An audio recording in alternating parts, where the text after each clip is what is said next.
ஆண்டவரின் அருள்வாக்கு நம்முடைய வாழ்வின் செல்வா. அன்புக்குரிய சகோதர சகோதரிகளே, குழந்தை இயேசுவின் புனித தெரேசாவின் விழாவை கொண்டாடக்கூடிய இந்த நாளிலே அவர் தொடக்கத்திலே சொன்னது போல் நமக்கு பல செய்திகளை தரக்கூடியவராக இருக்கின்றார். தன்னுடைய வாழ்வே நமக்காக ஒரு செய்தியாக அவர் விட்டு சென்றிருக்கின்றார். இளம் வயதிலேயே தன்னுடைய உயிரை ஆண்டவருக்காக அவர் அர்ப்பணித்தவராக இருக்கின்றார். காச நோயால் பீடிக்கப்பட்டிருந்தாலும் எல்லா துன்பத் துயரங்களை எல்லாம் ஆண்டவருடைய பாடுகளோடு அவர் ஒப்பு கொடுக்கின்றார். தான் செய்த சிறு சிறு செயல்களில் கூட ஆண்டவர் இயேசு கிறிஸ்துவை அவர் முன்னிறுத்தி செயல்பட்டவராக இருக்கின்றார். சிறு வயதிலேயே ஆண்டவர் இயேசுவை பின்பற்ற வேண்டும் என்கின்ற தாகத்தின் அடிப்படையிலே இதோ கார்மேல் துறவற மடத்திலே சேர்கின்றார். அதுவும் அடைப்பட்ட அந்த துறவு மடத்திலே சேர்ந்து தன்னுடைய வாழ்வை முழுவதுமே ஜெப வாழ்வாக மாற்றி அமைக்கின்றார். தன்னுடைய வாழ்வு முழுவதுமே இந்த ஜெபத்திலே தன்னையே அவர் அர்ப்பணித்துக் கொள்கின்றார்.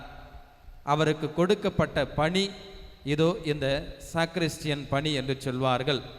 அந்த பணியை அவர் முழு மனதோடு பல ஆண்டுகள் அவர் விருப்பத்தோடு செயல்படக்கூடியதை நாம் அவருடைய வாழ்க்கை வரலாறிலே நாம் பார்க்கின்றோம்.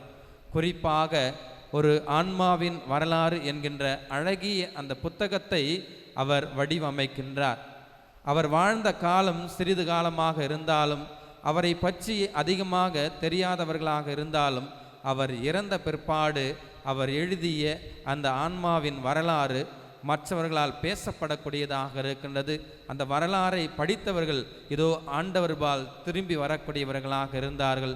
எல்லா துன்ப துயரங்களையும் அவர்களும் எளிதாக ஏற்றுக்கொள்வதற்கு அது ஒரு துணையாக நின்ற ஒரு நூலாக இருக்கின்றது. எனவேதான் திரு அவை அவரை ஒரு மறை வல்லுனராக, புனிதையாக அந்த சிறு வயதிலேயே அவரை இதோ பிரகடனம் செய்யக்கூடிய ஒரு நிலைப்பாட்டை நாம் பார்க்கின்றோம். ஆம், அன்புக்குரிய சகோதர சகோதரிகளே, நம்முடைய வாழ்விலும் நாம் பெரிதாக செய்ய வேண்டியது என்ற அவசியம் கிடையாது.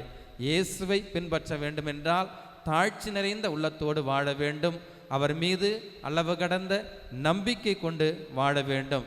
நம்முடைய சக்தியையும் ஆற்றலிலும் நாம் நம்பிக்கை வைப்பதற்கு பதிலாக இதோ கடவுளின் மீது நாம் அபரிவிதமான நம்பிக்கை வைக்கின்ற பொழுது, அவருடைய ஆற்றலிலும் சக்தியிலும் நாம் நம்பிக்கை வைக்கின்ற பொழுது நிச்சயமாக நம்முடைய வாழ்வும் இறைவனால் ஆசிர்வதிக்கப்பட்ட ஒரு வாழ்வாக மாறும். நாம் வாழுகின்ற பொழுதே நம்முடைய வாழ்வு புனிதம் நிறைந்த ஒரு வாழ்வாக மாறுவதற்கு அது துணையாக இருக்கும். எனவே நம்முடைய வாழ்விலே எப்பொழுதுமே நமக்கு கொடுக்கப்பட்ட பணிகளில், கடமைகளில் நாம் அது சிறு பணிகளாக இருந்தாலும் அதை இறைவனிடத்தில் ஒப்பு கொடுத்து நாம் ஜெபித்து இதோ நாம் செயல்படுகின்ற பொழுது நிச்சயம் அதற்கான பலனை நம்மால் அனுபவிக்க முடியும்.